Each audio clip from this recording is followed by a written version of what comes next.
جب کوئی انسان استغفراللہ کہتا ہے تو اس کے جواب میں اللہ کیا فرماتے ہیں؟ استغفراللہ پڑھتے وقت بندے کے ساتھ کیا ہوتا ہے؟ کہیں آپ یہ غلطی تو نہیں کرتے؟ حضرت محمد صلی اللہ علیہ وسلم نے فرمایا، فرمان مصطفیٰ صلی اللہ علیہ وسلم ہے، خدا کی قسم میں دن میں 70 سے زیادہ مرتبہ اللہ سے استغفار کرتا ہوں اور اس کی بارگاہ میں توبہ کرتا ہوں۔ بہت سارے لوگوں کی زبان پر استغفر اللہ کے الفاظ ہوا کرتے ہیں، کوئی غلط بات ہوئی تو انہوں نے استغفر اللہ پڑھا تو لوگ استغفر اللہ کہنے کے عادی ہو جاتے ہیں۔ استغفر اللہ کا مطلب ہے کہ اے اللہ تو ہمیں بخش دے۔ صرف استغفر اللہ کہہ دینے سے آپ کی توبہ قبول نہیں ہوتی، کیونکہ استغفر اللہ عام طور سے جو لوگ بولتے ہیں وہ ان کی زبان پر رٹے ہوئے الفاظ ہیں، تو بس وہ استغفر اللہ ان کی عادت میں ہے، تو عادت میں ہونے کی وجہ سے اگر کوئی انسان استغفر اللہ بول رہا ہے تو اس سے اس گناہوں کی بخشش نہیں ہوگی۔ آپ صلی اللہ علیہ وسلم نے فرمایا،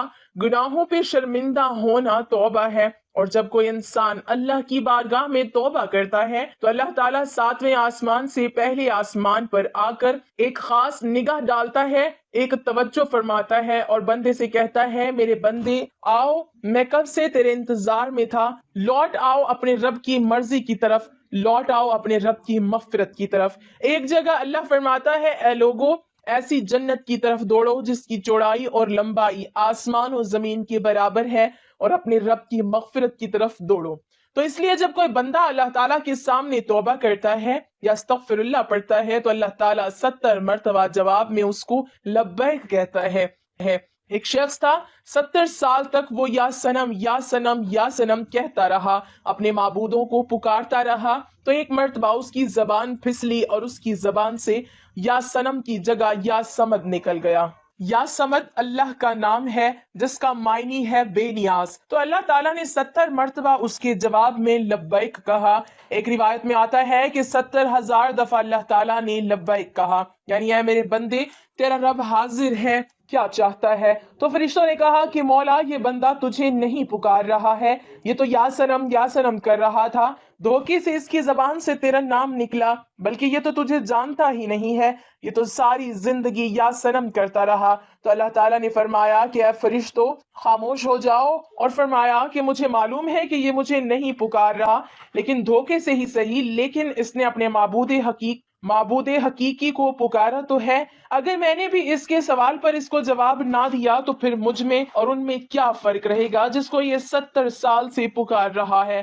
کوئی بندہ دھوکے سے بھی رب کو پکارتا ہے تو اللہ تعالیٰ اس کے لیے ثواب بھی لکھتا ہے اور اس کی طرف متوجہ بھی ہو جاتا ہے۔ تو اگر ایسے ہی کسی انسان کی زبان پر استغفر اللہ جیسے الفاظ رہتے ہیں تو یہ بے فائدہ نہیں ہے بلکہ بہت اچھی چیز ہے، اور اگر انسان نے اس نیت سے استغفر اللہ پڑھا کہ اس نے جو گناہ کیے ہیں ان کی معافی مل جائے تو اس کے تمام گناہوں کو اللہ تعالیٰ معاف فرما دیتا ہے۔ جو استغفار کو لازم کر لے اللہ پاک اس کی تمام مشکلوں میں آسانی، ہر غم میں آزادی اور اسے وہاں سے روزی دے گا جہاں سے اس کا گمان بھی نہ ہو۔ استغفار سے دلوں کا زنگ دور ہو جاتا ہے، اپنے گناہوں سے توبہ کرتا ہے تو اللہ کریم لکھنے والے فرشتوں کو اس کے گناہ بھلا دیتا ہے، اسی طرح اس کے اعضاء یعنی ہاتھ پاؤں کو بھی بھلا دیتا ہے اور زمین سے اس کے نشانات بھی مٹا دیتا ہے، یہاں تک کہ قیامت کے دن جب وہ اللہ پاک سے ملے گا تو اللہ پاک کی طرف سے اس کے گناہوں پر کوئی گواہ نہ ہوگا۔ حضرت سیدنا حسن بصری رحمت اللہ علیہ کے پاس ایک شخص آیا اور اس نے خشک سالی کی شکایت کی،